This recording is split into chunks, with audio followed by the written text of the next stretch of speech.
Hello everyone, welcome to trade वाली YouTube channel. आज की इस वीडियो में हम सोलाना कॉइन के बारे में बात करेंगे कि सोलाना कॉइन क्या है, सोलाना कॉइन कैसे काम करता है और सोलाना कॉइन को नेक्स्ट इथेरियम क्यों कहा जाता है और क्यों सिर्फ एक साल में सोलाना का प्राइस 75 सेंट, यानी कि अगर हम इसका इंडियन रुपीस में बात करें तो 60-65 रुपए का कॉइन 20,000 के ऊपर कैसे चला गया। और सबसे मेन रीजन इस वीडियो को बनाने का ये है कि हम जिस भी प्रोजेक्ट में या जिस कॉइन में या जिस टोकन में अपने पैसे लगा रहे हैं तो हमें उसके बारे में मालूम रहना चाहिए कि वो किस तरीके से काम करता है, उनके फंडामेंटल्स क्या है, उनकी टेक्नोलॉजी क्या है और उनका फ्यूचर में प्लान क्या है।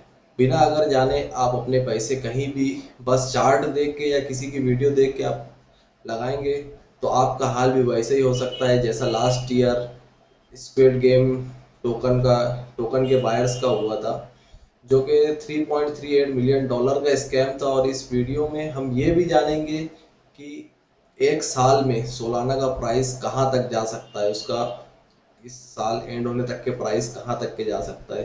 तो चलिए सोलाना के बारे में जानते हैं विस्तार से।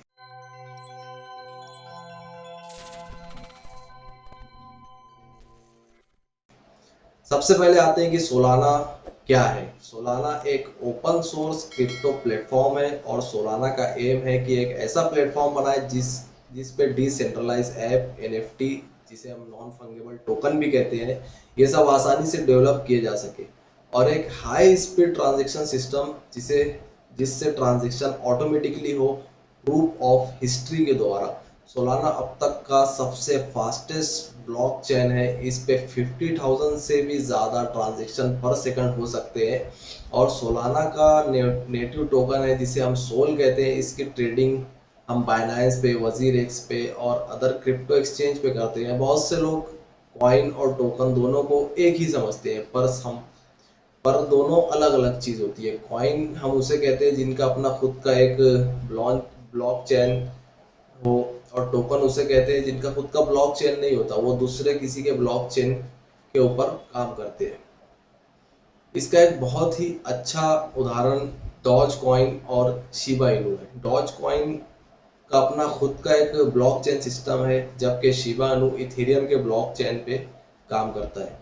तो वापस हम अपने टॉपिक पे आते हैं। साल 2017 के आखिर में सोलाना के फाउंडर मिस्टर एनाटोली ने इसके व्हाइट पेपर और इसकी टेक्निक, जिसको हम प्रूफ ऑफ हिस्ट्री कहते हैं, इसको पब्लिश किया था।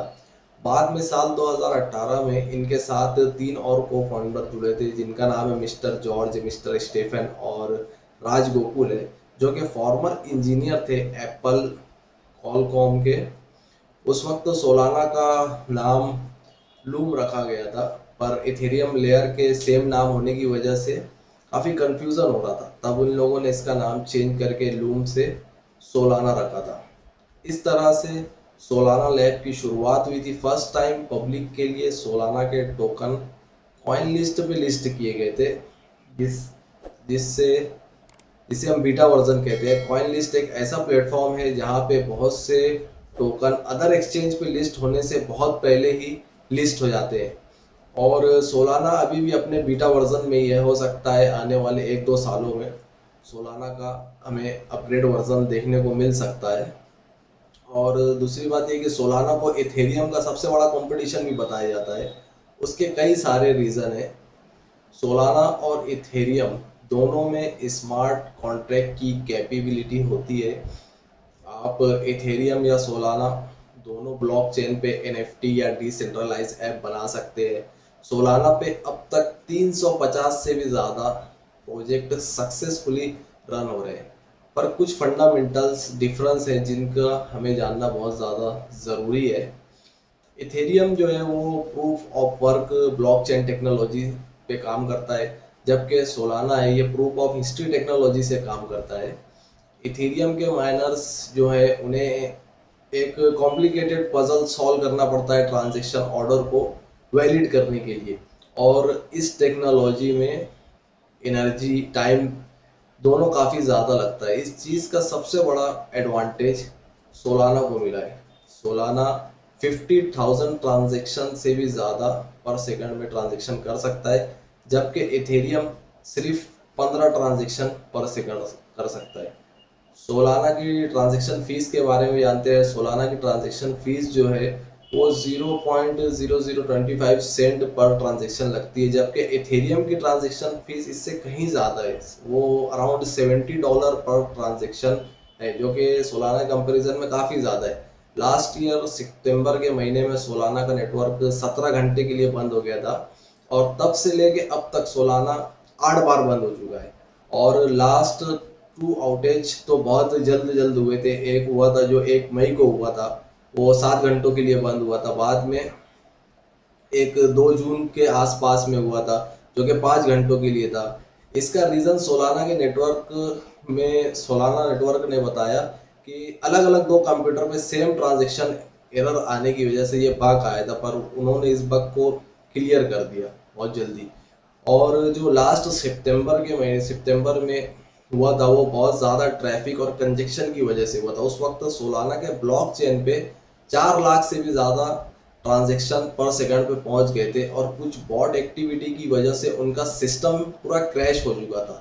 इस न्यूज़ के आने के बाद सोलाना क्रिप्टो वर्ल्ड के अंदर हेडलाइन में आ गया था, और हेडलाइन में आने के बाद फिर सोलाना के ऊपर काफ़ी लोगों का ध्यान गया। फिर सोलाना कॉइन 25 तारीख को अपना ऑल टाइम हाई बनाया था, जो कि $260 तक का था, और वो उसका अब तक का ऑल टाइम हाई है, उसको अभी तक के सोलाना तोड़ नहीं पाया है। सोलाना फाउंडेशन ने ये अनाउंसमेंट किया है कि उनकी 489 मिलियन टोकन टोटल उनके है, और उसमें से अब तक के 33 मिलियन टोकन जो है वो मार्केट में आ चुके हैं। और अब हम सोलाना की कुछ इवेंट्स के बारे में जान लेते हैं कि उनके आने वाले समय में क्या इवेंट्स है। इस साल Solana jump hacker offline event पूरे यूरोप में करने वाला है, और सोलाना ने अनाउंस किया है कि वो 100 मिलियन की फंडिंग करेंगे साउथ कोरिया में वेब 3 के प्रोजेक्ट के लिए। उनका एम है कि वो इस फंडिंग से एनएफटी, डिसेंट्रलाइज ऐप और वेब 3 इन सेक्टर को बढ़ावा देना चाहते हैं कोरिया में।